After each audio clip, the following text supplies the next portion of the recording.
Le thème de ce mois,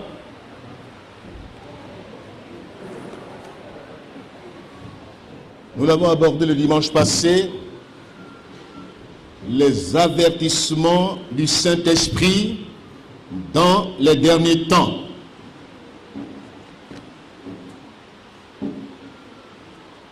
Les avertissements du Saint-Esprit dans les derniers temps.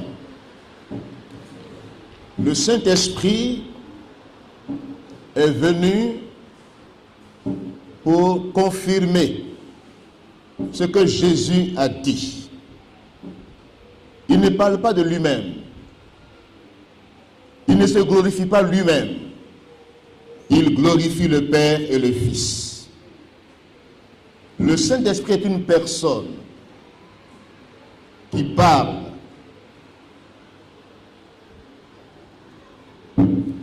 Nous lisons dans 1 Timothée, le chapitre 4, que nous relisons ensemble. « 1 Timothée, chapitre 4. Le thème de ce mois, je le rappelle, les avertissements du Saint-Esprit dans les derniers temps.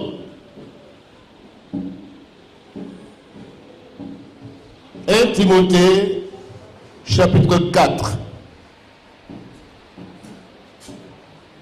Mais l'Esprit dit expressément que dans les derniers temps, quelques-uns abandonneront la foi pour s'attacher à des esprits séducteurs et à des doctrines de démons, par l'hypocrisie de faux docteurs, portant la marque de la flétrissure dans leur propre conscience, prescrivant de ne pas se marier et de s'abstenir d'aliments que Dieu a créés,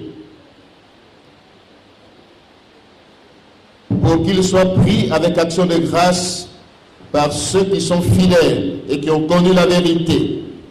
Car tout ce que Dieu a créé est bon et rien ne doit être rejeté, pourvu qu'on le prenne avec action de grâce, parce que tout est sanctifié par la parole de Dieu et par la prière. En exposant ces choses aux frères, tu seras un bon ministre de Jésus-Christ, nourri des paroles de la foi et de la bonne doctrine que tu as exactement suivi. Repousse les contes profanes et absurdes. Exerce-toi à la piété, car l'exercice corporel est utile à peu de choses, tandis que la piété est utile à tout, ayant la promesse de la vie présente et de celle qui est à venir. C'est là une parole certaine et entièrement digne d'être reçue. Nous travaillons en effet et nous combattons parce que nous mettons notre espérance dans le Dieu vivant qui est le sauveur de tous les hommes, principalement des croyants. Déclare ces choses et enseigne-les, que personne ne méprise ta jeunesse, mais sois un modèle pour les fidèles, en parole, en conduite, en amour, en foi, en pureté. Jusqu'à ce que je vienne, applique-toi à la lecture, à l'exhortation, à l'enseignement. Ne néglige pas le don qui est en toi et qui t'a été donné par prophétie avec l'imposition des mains de l'assemblée des anciens. Occupe-toi de ces choses, donne-toi tout entier à elles afin que tes progrès soient évidents pour tous. Veille sur toi-même et sur ton enseignement.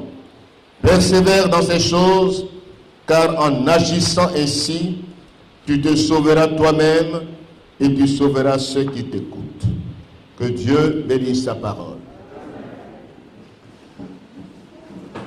Quand Jésus a fait cette déclaration formelle, dans Matthieu chapitre 16, le verset 18 à 19, il dit, je bâtirai mon église. Je bâtirai mon église. Il n'a pas laissé un schéma classique de comment l'église sera bâtie. mais il a laissé les soins au Saint-Esprit pour conduire l'Église. Le Saint-Esprit a été celui qui a été à l'origine de cette Église, sa naissance. Christ lui-même ne fait pas partie de cette naissance. Lui, il a mis cette déclaration au futur. Je bâtirai mon Église. Et l'Église est née à la Pentecôte, dans un mouvement puissant de prière. Alléluia. Le Saint-Esprit est descendu et l'Église est née le jour de la Pentecôte. Donc depuis lors, l'Esprit de Dieu est sur la terre. Jésus est monté au ciel. Le remplaçant sur la terre, c'est l'Esprit de Dieu. L'Esprit de Dieu a 3 missions, 3 ministères. Son premier ministère, c'est de conduire dans la vérité, l'esprit de vérité, que le monde ne connaît pas. L'Esprit de Dieu nous conduit dans toute la vérité. Voici son premier ministère. Son deuxième ministère, c'est un ministère d'enseignant. Il enseigne. Le Saint-Esprit nous enseigne ce que Jésus a déjà dit. Il nous rappelle ces choses. Il n'apporte pas de nouvelles révélations. Il n'apporte pas de nouvelles choses. Il rappelle ce que le Seigneur a dit. Le Saint-Esprit est l'enseignant par excellence. Amen. Troisième ministère du Saint-Esprit, il est l'intercesseur par excellence. Alléluia. Il intercède pour chacun d'entre nous. Il connaît nos faiblesses, nos manquements, nos insuffisances, nos incapacités. Et l'Esprit de Dieu connaît le cœur de Dieu. Il intercède selon le cœur de Dieu. Voici, entre autres, les 3 ministères du Saint-Esprit sur la terre. Et dans ce texte que nous venons de lire, l'Esprit dit expressément. L'Esprit de Dieu parle de manière claire, sans énigme. L'Esprit de Dieu parle de manière compréhensible, explicite, distincte, sans aucune confusion. Le Saint-Esprit parle de manière claire, de manière à ce que chacun comprenne, de manière juste, parle avec précision. Il connaît le cœur de Dieu. Il parle en connaissant de cause. Il parle de manière intelligible, réfléchie. Le Saint-Esprit est l'esprit de sagesse. Quand la Bible dit expressement, cela, dans beaucoup de versions, le mot expressement est remplacé par clairement, sans aucune confusion, sans énigme, sans mystère. L'Esprit de Dieu parle de manière claire et précise. Alléluia. Il confirme ce que le Seigneur a prédit. Dans Matthieu chapitre 24, Jésus commence au verset 4 en disant « Faites attention ». La même chose que le Saint-Esprit confirme ici, Jésus dit « Faites attention ». Ne planez pas. Ne soyez pas dans les airs. N'ajoutez pas foi à tout esprit. Ne croyez pas facilement. N'ayez pas une foi aveugle.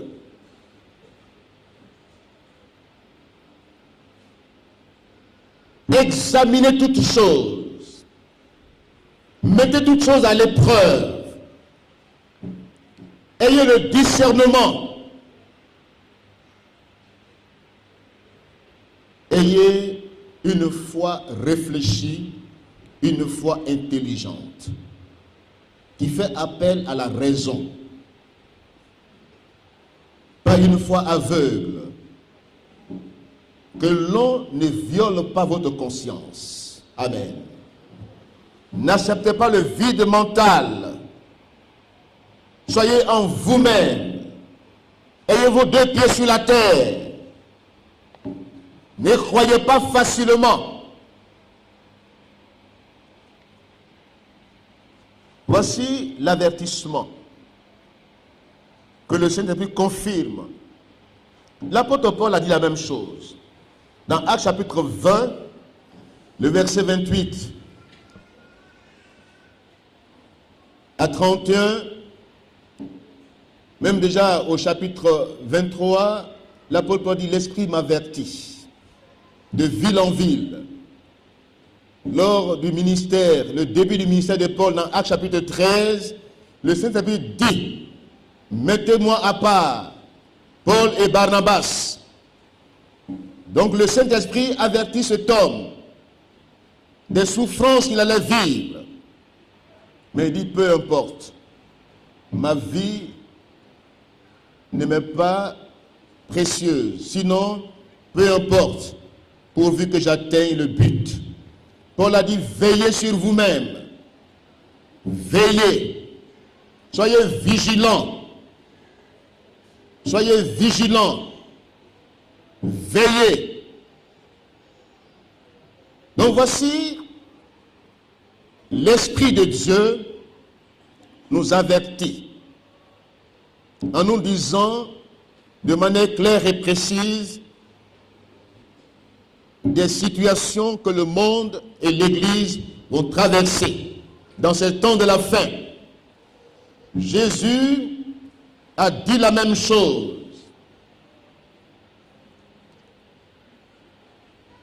Dans Matthieu chapitre 24, l'apôtre Paul, qui est vraiment le vécu même de l'Évangile, cet homme de Dieu, il est un symbole dans la Bible, dans le Nouveau Testament, un symbole de ministère, de vrai ministère apostolique. Il avait affaire aux super apôtres. Il était méprisable. Apparemment, il était méprisable. Son ministère, il a défendu son ministère devant les faux. Et c'est lui qui nous dit aussi, veillez. Alléluia, veillez. Quels sont les avertissements que donne le Saint-Esprit? L'Esprit de Dieu nous avertit de deux menaces. Deux menaces. Dans ce temps de la fin. Et nul n'est à l'abri de ces deux menaces. S'il ne prend garde, s'il ne veille pas sur sa vie. Nul n'est à l'abri de ces deux menaces. La première menace, c'est la menace d'apostasie. Apostasie personnelle. Apostasie de masse, collective. Deuxième menace, c'est la menace de la séduction dans ces derniers temps. Et quand Jésus commence en disant faites attention, il parle de ces deux menaces. Nous lisons cela dans Matthieu chapitre 24. Vous allez voir comment Christ, en avertissant l'Église, parle de ces deux menaces. Matthieu chapitre 24, à partir du verset 4. Matthieu, le chapitre 24, à partir du verset 4.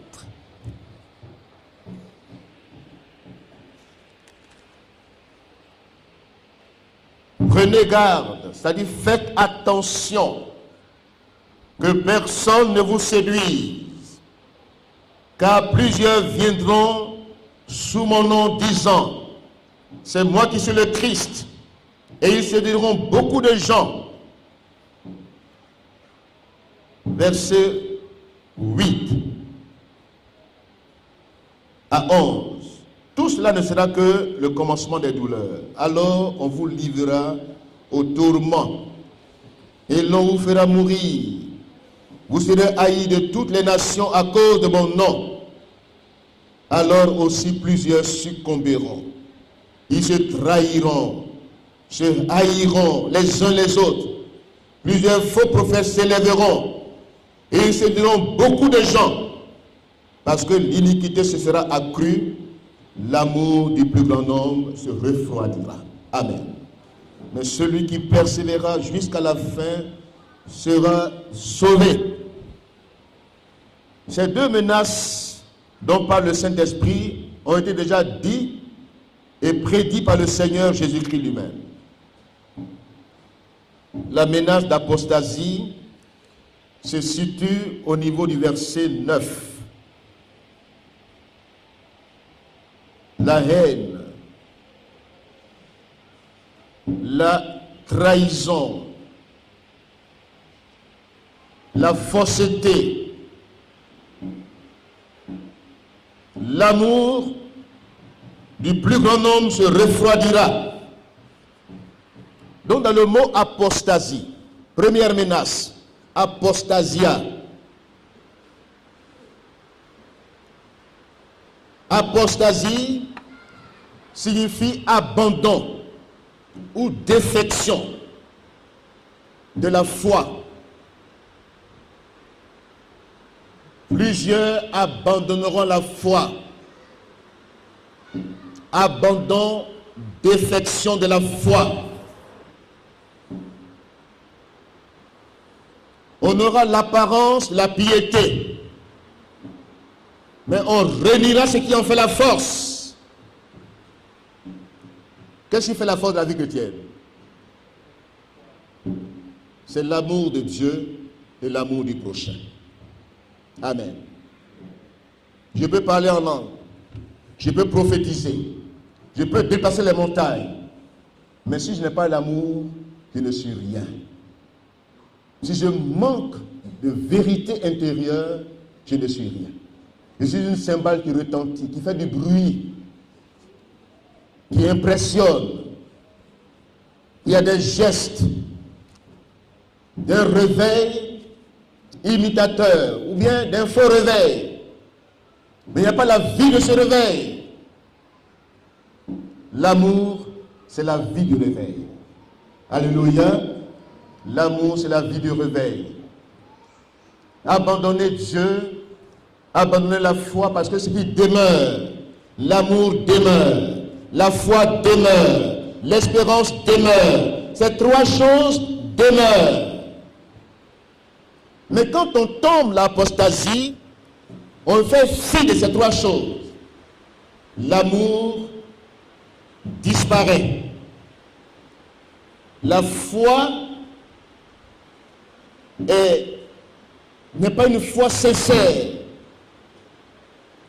une foi imitatrice, et nous manquons d'espérance. L'apostasie commence par l'abandon du premier amour.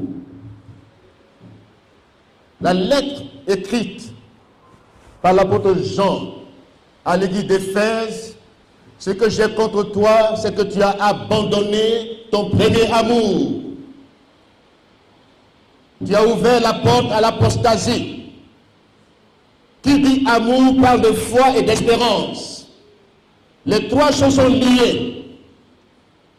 L'amour est conditionnel, répandu dans le cœur par le Saint-Esprit. Cet amour-là suscite en nous la foi et l'espérance. Alléluia. Donc, l'apostasie, la désobéissance, parce que le mot grec qui sort, apostasia, veut dire désobéissance, abandon du premier amour, par désobéissance, par familiarité, par complaisance, par compromission. On se compromet, on accepte les compromis, et on dit ce n'est pas grave. On avance, un compromis après un autre, et on tombe dans l'apostasie. Le premier amour disparaît. Le premier zèle pour le Seigneur disparaît. On devient chrétien superficiel, chrétien de nom, chrétien d'apparence. On n'est plus sincère, on n'est plus vrai. Ce que j'ai contre toi, c'est que tu as abandonné ton premier amour. Amen. C'est le temps où beaucoup vont abandonner la foi, où beaucoup vont renier la foi. Ils vont renier la saine doctrine.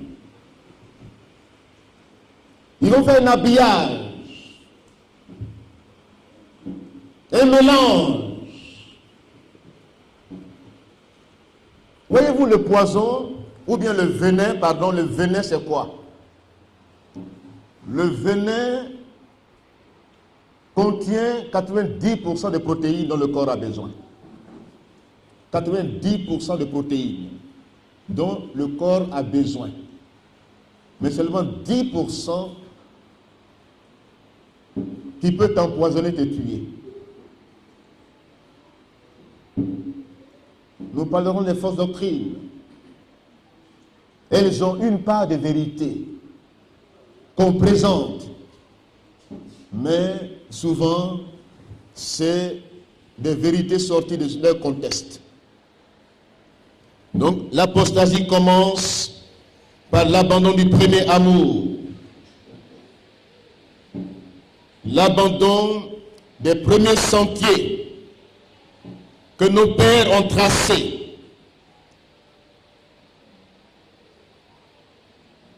L'abandon des choses que nous avons apprises et reconnues certaines pour nous laisser aller aux nouveautés. L'apostasie s'incarne dans un cœur orgueilleux, dans un cœur assoiffé de règne, dans un cœur assoiffé de vouloir paraître. L'apostat, c'est quelqu'un qui a une grande confiance en lui-même. Il n'écoute plus personne. Il est suffisant. Comme l'a prophétie ce matin, tu es dans la suffisance. Tu penses que tu es arrivé. Pourtant, nous courons nous tous. L'apostasie, c'est l'habitude des choses spirituelles. On est habitué à Dieu. On fait Dieu comme si c'est notre petit copain. Oh Jésus, tu vois le cas. On est fair play avec Jésus-Christ. Comme un ami. C'est bien d'être notre ami. Mais considérons sa présence. L'apostat ne craint plus Dieu. Tellement qu'il est suffisant, tellement qu'il est orgueilleux, il ne peut pas se repentir de ses péchés. Une trop grande confiance en soi-même. Jésus-Christ présente les signes de l'apostasie. Beaucoup vont se trahir. Ils vont se haïr. Parce qu'ils ne vont plus s'aimer. C'est la traîtrise. C'est la haine. Ce sont les mêmes méthodes que le monde utilise qui vont être appliquées par l'Église. Les mêmes comportements du monde vont réagir dans l'Église.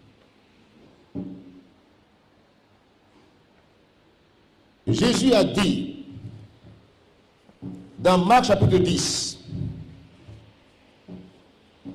les dirigeants apostats, les leaders évangéliques qui s'habillent de manteaux, de copier-coller du monde, Marc chapitre 10, verset 35 à 45. Vous savez, comme je le dis, je veux même d'abord remercier la chaîne qui me prend en marche, ou qui m'a fait la grâce d'intervenir. Et pour ceux qui m'écoutent ce matin, je vais remercier cette chaîne Ovajab, qui est représentée dans cette communauté de Lokodio Bethel, qui m'a fait la grâce. Ils m'ont approché pour dire qu'il faut intervenir. Vous savez, je suis docteur. Amen. Je suis docteur par ministère. Je suis enseignant. Je suis bibliste. C'est la Bible que je prends. Le ministère don de docteur. Ce n'est pas quelque chose que j'ai fabriqué pour avoir. Ce n'est pas un titre. C'est un ministère.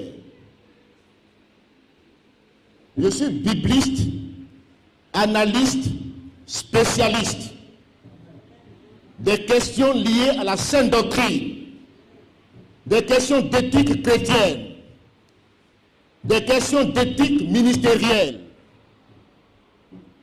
des questions d'organisation ecclésiastique, d'eschatologie, et le livre le plus compliqué de la Bible, je la maîtrise dans ce domaine. Le livre de l'Apocalypse.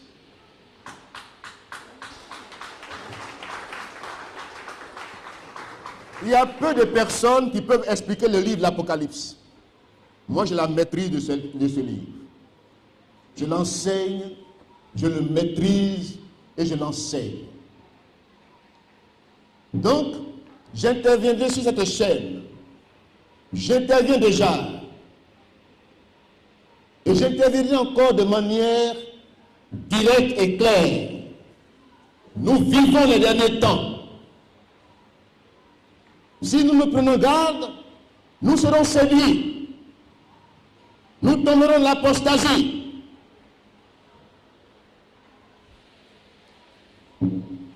Jésus dit à ses disciples qui cherchaient la grandeur, qui avaient soif de grandeur, qui avaient soif de positionnement, apostasie. Voici l'apostasie. Quand on court pour la grandeur, quand on lutte pour la grandeur, on tombe dans un système apostat. Amen. On tombe dans un système apostat où Jésus n'est plus le chef. Or, Jésus est le chef de son église. Alléluia. Christ est le chef. Mais quand l'apostasie entre dans l'église, on ne considère plus le chef.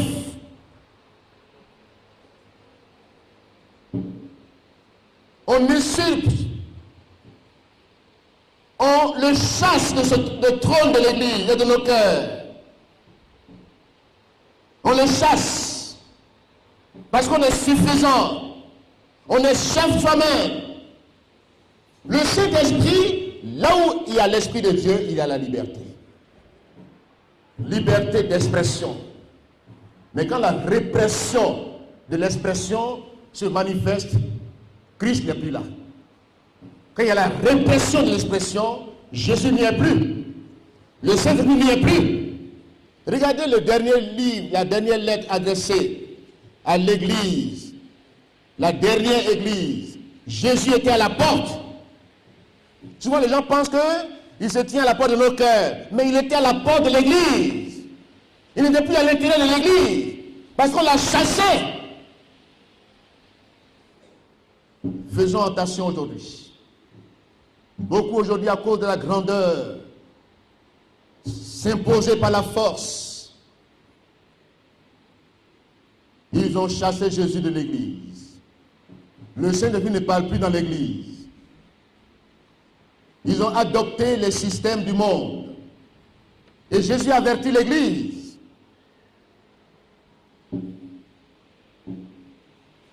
Jésus les appela et leur dit: Vous savez que ceux qu'on regarde comme les chefs des nations, les tyrannisent, et que les grands les dominent.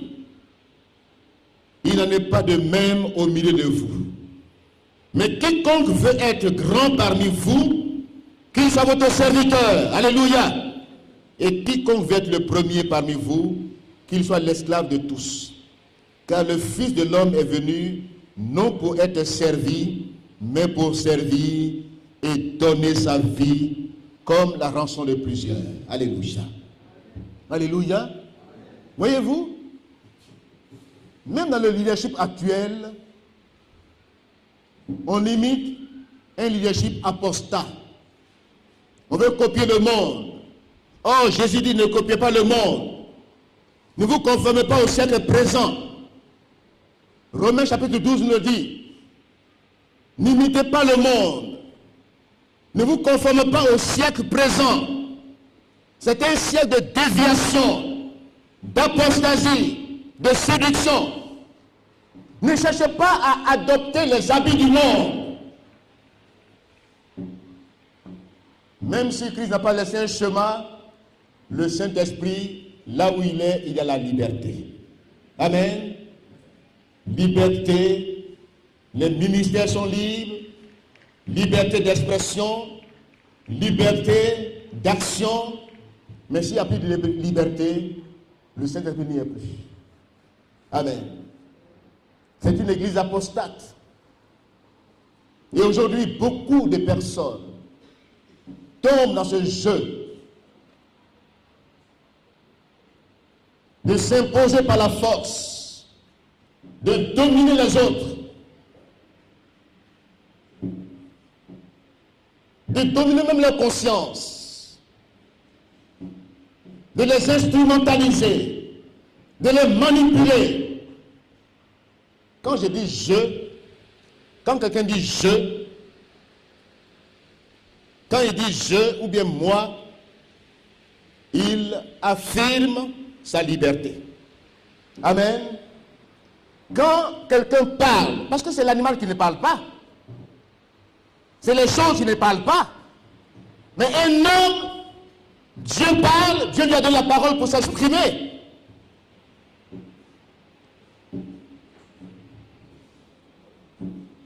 J'affirme ma liberté, mon existence, en disant je, en m'exprimant. Et de cette liberté, je place ma foi. Mais ma liberté s'arrête là où commençait de l'autre. Je respecte sa liberté.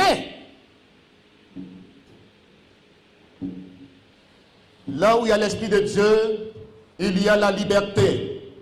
Amen. Là où l'Esprit de Dieu n'est plus, là où Jésus n'est plus le chef, il y a la répression de l'expression. Il y a la domination. Il y a la dictature. Il y a la dérive autoritaire. Et c'est ce que le Seigneur dit par l'Esprit de Dieu. Il dit, beaucoup vont abandonner la foi à cause de ces faux docteurs. De ces faux docteurs. De ces faux dirigeants.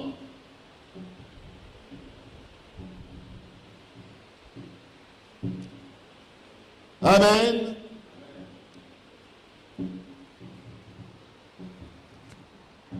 Souvent, ce qui trompe les gens, c'est que quelqu'un peut bien commencer et mal terminer. Vous m'entendez bien ce matin? On peut bien commencer et mal terminer. Si on n'y veille pas, si on est suffisant, si on pense qu'on est arrivé, si on pense qu'on va remplacer le Christ, on va remplacer l'apôtre Paul, on va écrire de nouvelles pages à la Bible. Si on pense que notre parole est parole de l'évangile, mais on est devenu Dieu, et quand un homme devient Dieu, il sera en face du vrai Dieu. Amen. Quand un homme devient Dieu et il dit Jésus est le chef, pourtant dans ses agissements, dans son comportement, Jésus n'est plus le chef. C'est lui qui est le chef. C'est lui qui est Dieu. Il est vénéré.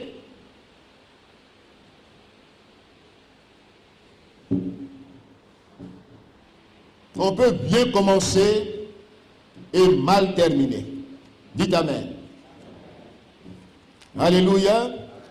Donc ce qui trompe les gens dans cette apostasie personnelle, collective, ou de suivisme, où il n'y a pas de disciples, c'est des suiveurs. Parce que la vérité biblique est mise de côté. Il apparaîtra dans l'Église des ministères hautement qualifiés et impuissamment par Dieu. Certains accompliront de grandes choses pour Dieu et prêcheront avec efficacité la vérité de l'Évangile. Vous m'entendez bien? Il y a des ministères oints par Dieu, des ministères puissamment utilisés qui vont accomplir de grandes choses, hautement qualifiés. Ils ont la qualification spirituelle, qualification ministérielle. Ils sont oints puissamment par Dieu. Ils accompliront de grandes choses pour Dieu. Ils réaliseront de grandes choses pour Dieu. Ils prêcheront avec efficacité même la vérité de l'évangile. Mais ils s'éloigneront de la foi. Vous me suivez bien? Comme le venin, 90% de protéines, mais 10% de poison. Prêcher avec efficacité, être loin du Saint-Esprit, dire certaines vérités, sortir de leur contexte. Et c'est pourquoi beaucoup vont les suivre. Ils vont s'éloigner de la foi. Petit à petit, ils vont exclure Jésus-Christ du trône. Et ils vont se tourner vers des esprits séducteurs, les fausses doctrines, à cause de leur ancienne onction et de leur ancienne ferveur pour Dieu. Ils entraîneront beaucoup de monde, ou même bon nombre de gens dans l'égarement. Dans l'égarement. Ils sont eux-mêmes égarés, sans le savoir, et ils vont entraîner les autres dans l'égarement. Ils vont leur dire, ne réfléchissez pas. Suivez. Et on va confondre soumission aveugle et obéissance à Dieu. Beaucoup de croyants abandonneront la foi parce qu'ils n'auront pas réussi à aimer la vérité. Amen. Et à résister aux tendances pécheresses des derniers jours. Ainsi l'évangile sera dénaturé. Des serviteurs de Dieu et des éducateurs compromis. Et il y a peu d'opposition dans l'église. Amen. Parce que ces prédicateurs ont de l'influence. Ils sont oints, mais ils sont apostats. Parce qu'ils ne laissent pas Jésus-Christ sur le trône. De leur cœur, ils sont suffisants. Ils sont orgueilleux. Ils sont habitués. Ils sont diplômés. Ils ont la connaissance. Ils ont l'influence. Mais Jésus-Christ, quand il est dans le cœur est humble. Amen. L'humilité, c'est le secret de la vraie grandeur. Alléluia. L'humilité. Jésus est humble. Il est Dieu. Il n'a pas regardé comme une proie arrachée à être égal à Dieu. Il s'est abaissé volontairement. Il est descendu. Il a pris la forme humaine. Il a été obéissant à son Père jusqu'à la mort. Jusqu'à la mort de la croix. Et Dieu l'a souverainement élevé. Mais l'apostat se lève lui-même. L'apostat n'accepte pas la contradiction. L'apostat s'impose par la force, par la menace, par l'intimidation. L'apostat s'impose par la domination. Or, Jésus-Christ convainc les cœurs. Amen. Le Saint-Esprit convainc les cœurs. L'Esprit de Dieu nous convainc. Le Saint-Esprit me respecte. Amen. Dis-le ce matin. L'Esprit de Dieu me respecte. Il respecte le prophète. Le Saint-Esprit n'est pas pour dire, si tu n'as pas fait, tu vas voir. Il ne menace personne. Il te convainc. J'aimerais vous dire, ne prenez jamais un engagement si vous n'êtes pas convaincu. Car tout ce qui n'est pas le produit d'une conviction est péché. Ne le faites pas parce que tout le monde le fait. Le secret de la vraie grandeur, c'est l'humilité. Amen. Nous vivons un siècle d'apostasie. Et voyez-vous, la subtilité de l'apostasie, c'est que l'apostat ne sait pas qu'il est apostat. L'apostat ne se répand pas de ses péchés. C'est lui tout le temps qui accuse les autres, qui s'explique, qui raconte, qui parle, qui se justifie. Jésus est humble, alléluia. Jésus s'est humilié. Ayez en vous les sentiments qui sont en Christ. Mais Satan est orgueilleux. C'est l'orgueil qui fait chuter les gens. C'est l'orgueil qui fait que les gens tombent. Mais ce n'est pas les positions qui font qu'on est élevé. Mais Dieu nous connaît nous tous. Amen. Regardez, Saül était un apostat. Il a désobéi à Dieu. Il a accepté les compromis. 1 Samuel 13, 1 Samuel 15. Il n'a pas obéi à Dieu. Il a cherché des habillements imitateurs, ou bien il voulait faire comme le monde fait.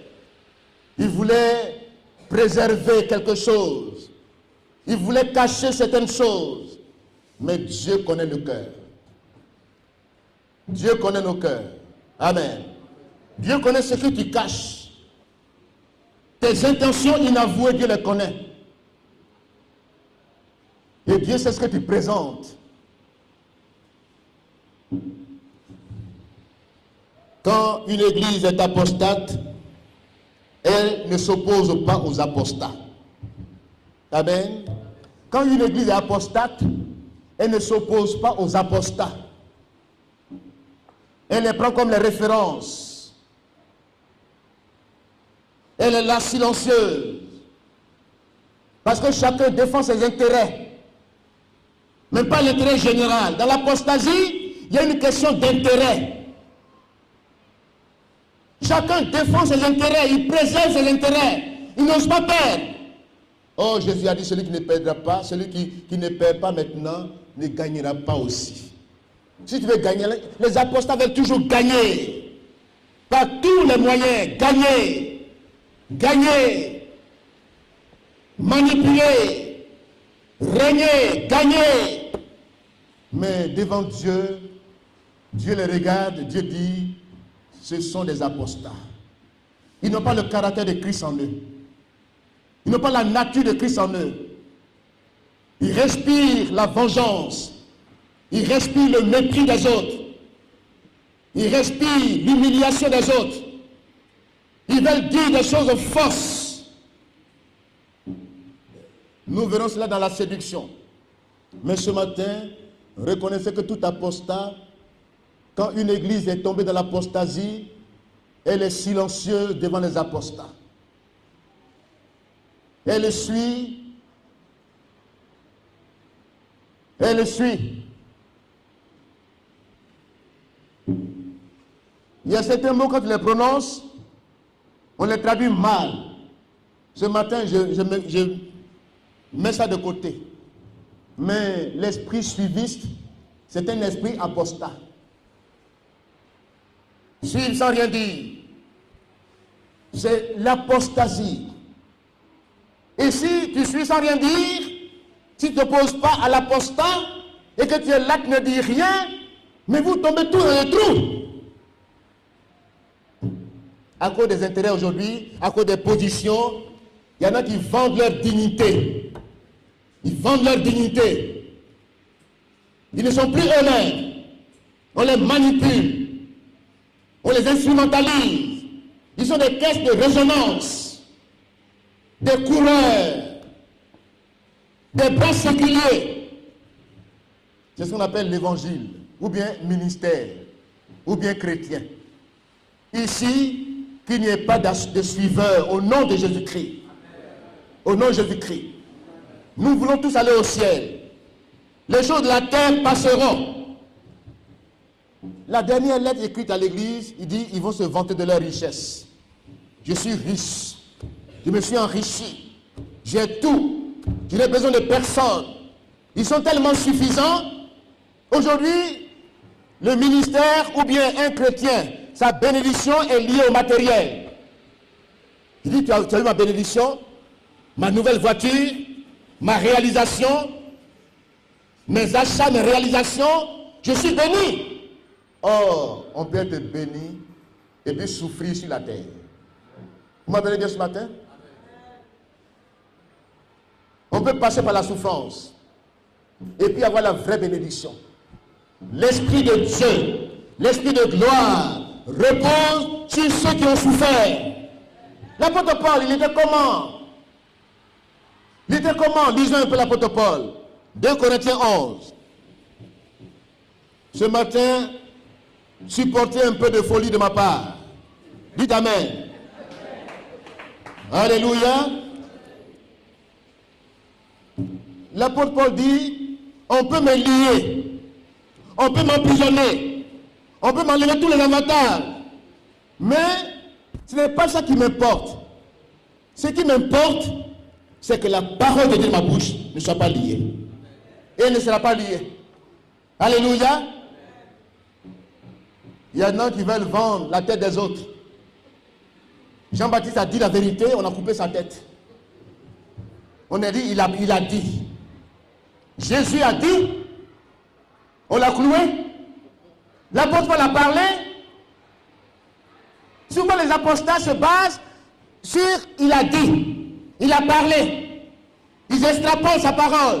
Ils le font sortir de son contexte. Et ils font de ça un prétexte pour se maintenir là où ils sont. Pourtant, Dieu les a rejetés comme Saül. Saül était un apostat, il a désobéi à Dieu.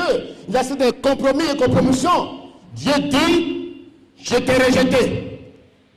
Et les signes de ce rejet, c'est la violence dans sa vie. C'est les menaces dans sa vie. Il veut assassiner, il veut tuer.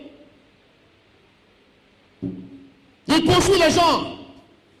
Tout le monde a peur.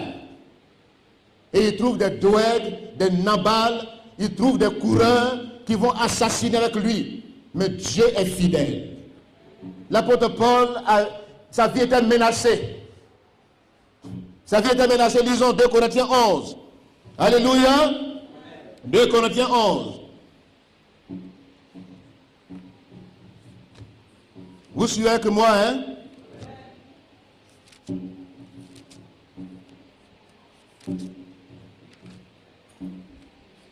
« 2 Corinthiens, chapitre 11.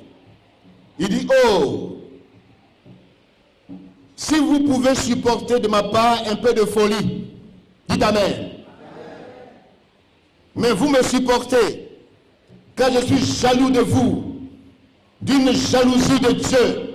Il y en a qui sont jaloux de l'église, qui aiment l'église, mais il y en a qui n'aiment pas l'église, qui luttent pour leurs intérêts, mais qui n'aiment pas l'église. Ils n'aiment pas l'église. C'est leurs intérêts. Ils pensent que c'est sur la terre on va rester. Mais Dieu nous demandera compte, nous tous. Et l'apôtre Paul est un vrai ministère. Alléluia. Car je suis jaloux de vous d'une jalousie de Dieu, parce que je vous ai fiancé à un seul époux. Amen. Un seul époux. Jésus-Christ.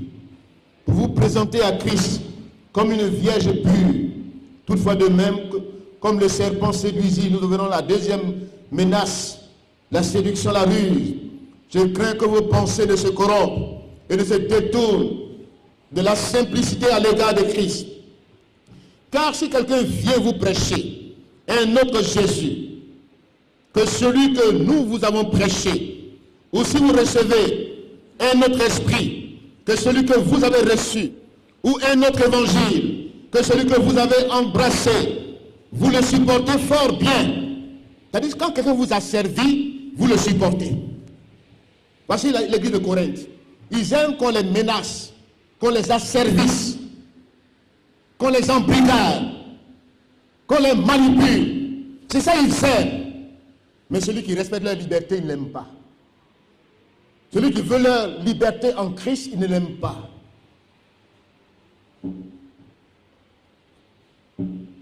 Je suis ignorant sous le rapport du langage. J'estime que je n'ai pas été inférieur en rien à ces super apôtres. Ces super apôtres qui prennent la place de l'apôtre par excellence, Jésus-Christ. Ces super apôtres. Si je suis ignorant sous le rapport du langage, je ne suis point sous celui de la connaissance. Et nous l'avons montré parmi vous à tous égards, en toutes choses, ou bien ai-je commis un péché, parce que m'abaissant moi-même, afin que vous fussiez élevés, je vous ai annoncé gratuitement l'évangile de Christ. Ce n'est pas les super apôtres qui escroquent l'Église, mais annonçons l'évangile gratuitement. Alléluia. Je me suis gardé de vous être en charge par la vérité de Christ qui est en moi. Je déclare que ce sujet de gloire ne me sera pas enlevé. Amen. On peut tout enlever à l'apôtre Paul. On peut tout dire sur sa vie, mais son ministère demeure intact. Amen.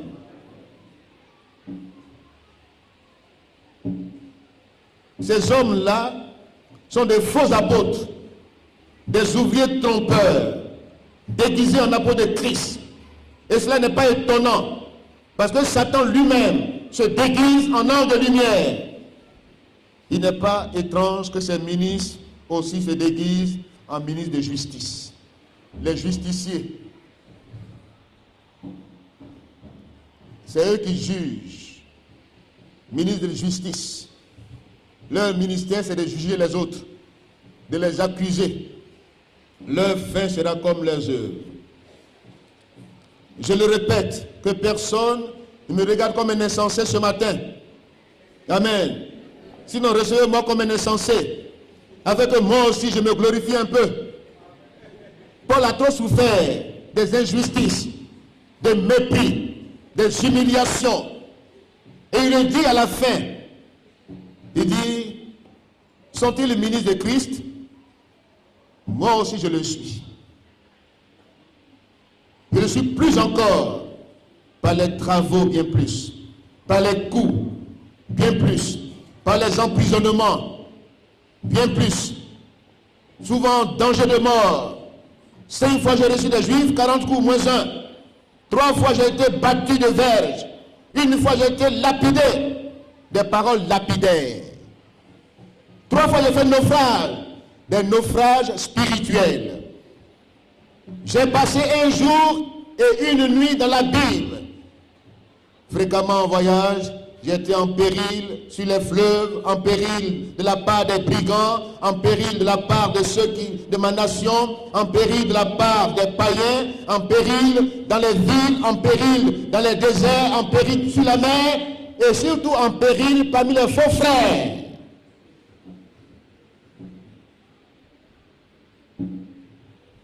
Voici l'apostasie. Voici les apostats des derniers temps. L'amour se refroidit. C'est la haine, c'est la jalousie, c'est les règlements de compte. Mais ce sont les règlements de compte, la vengeance, le mépris, élimination physique même, des incantateurs. Ils ne prient plus, mais il faut des incantations. Que Dieu nous en épargne au nom de Jésus-Christ. L'apostasie a 2 sources. La première source, ce sont les faux docteurs qui s'introduisent dans l'église. des faux ministères qui s'introduisent dans l'église. 2 Corinthiens 11, versets 13 à 15. Actes chapitre 20, verset 29. C'est la première cause de l'apostasie. Les infiltrations. Les gens qui sont en quête de popularité, qui sont en quête de notoriété, et qui pour cela, il faut dénigrer les autres. Il faut nuire à leur réputation, pour que ils soient bien vus. Voici la première source de l'apostasie. La deuxième source, c'est les luttes internes, les luttes de positionnement. Il y a l'infiltration externe, mais il y a les luttes internes, de leadership, des crises de leadership, qui entraînent des divisions. Là où il y a division, il y a apostasie. Dites Amen. Une église qui est évangélique, une église qui est libre, une église qui est puissante, n'a pas envie d'être divisée.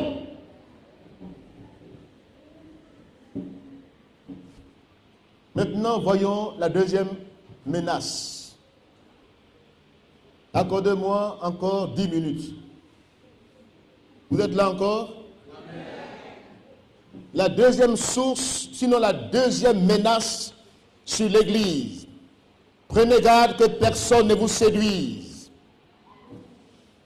Prenez garde. Par des manteaux empruntés. Manteaux d'hypocrisie. Ils seront séduits par l'hypocrisie des prédicateurs de mensonges, dont la conscience est comme marquée au fer rouge, ayant perdu tout sens moral. Quand quelqu'un est marqué au fer rouge, il a perdu tout sens moral. Toute empathie, c'est-à-dire toute pitié disparaît de son cœur. Ils se sont livrés à l'inconduite pour se jeter dans toutes sortes de vices. Les séducteurs s'entourent des personnes qui ont une conduite douteuse. Le monde s'attend à des personnes immorales. Le monde les apprécie. Quand quelqu'un vit mal, le monde ne prend comme modèle. On vient de fêter Didier Arafat.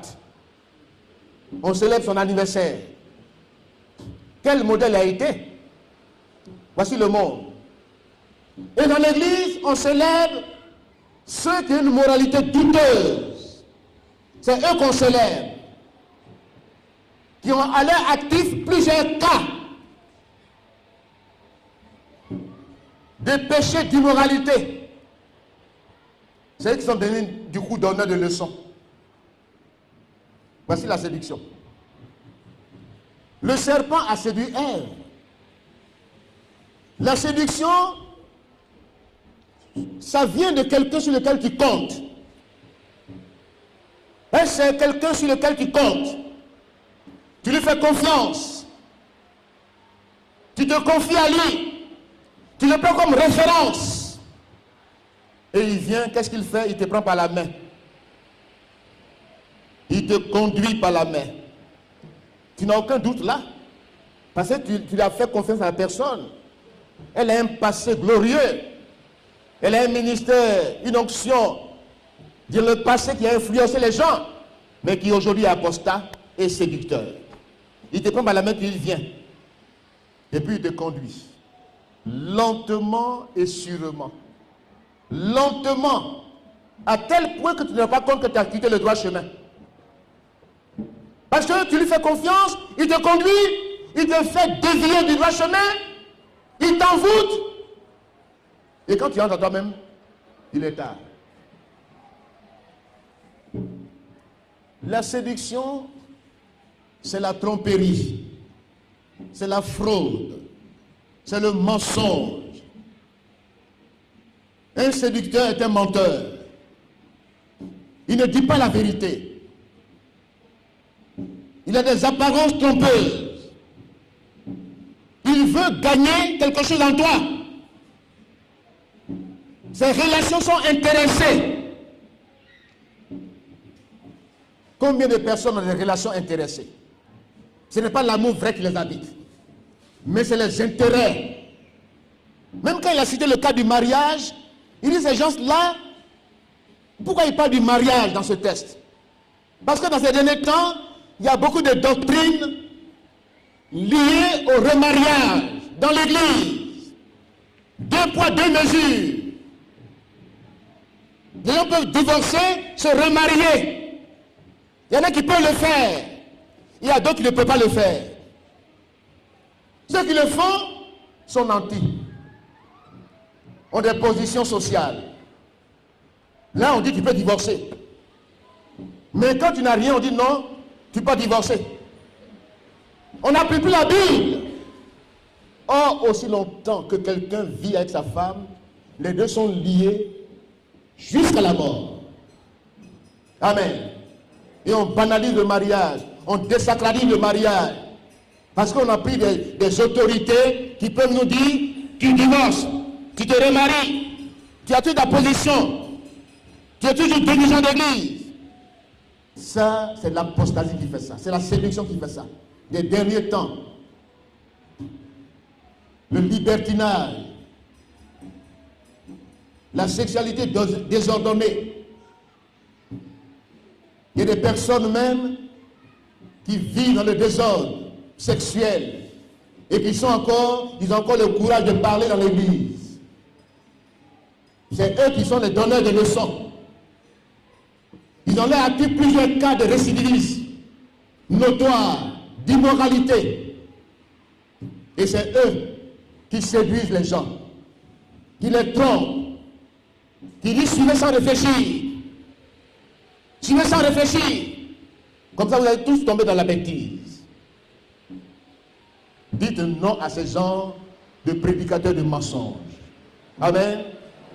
Si quelqu'un vient à vous, vous apportant un autre Jésus, un autre évangile, un autre esprit, qu'il soit anathème.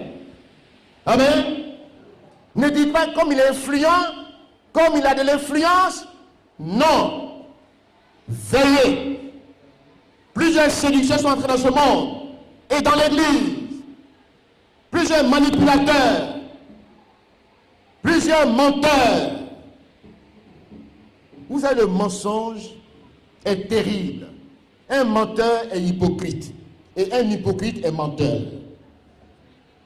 Laissez-moi donner un exemple pour terminer ce soir. Je remercie chacun d'entre vous ce matin. Je serai là, Dieu voulant, le mardi soir. Venez pour la conclusion de ce message. Dites Amen. Quand quelqu'un vous prête des intentions que vous n'avez pas, et qu'il prend cela pour vous accuser faussement, c'est un menteur. Vous m'entendez bien? Si quelqu'un vous prête des intentions que vous n'avez pas, et qu'il prend cela comme preuve pour se défendre, en vous accusant, en vous dénigrant et en vous empêchant de vous défendre, c'est un menteur. Que Dieu bénisse sa parole.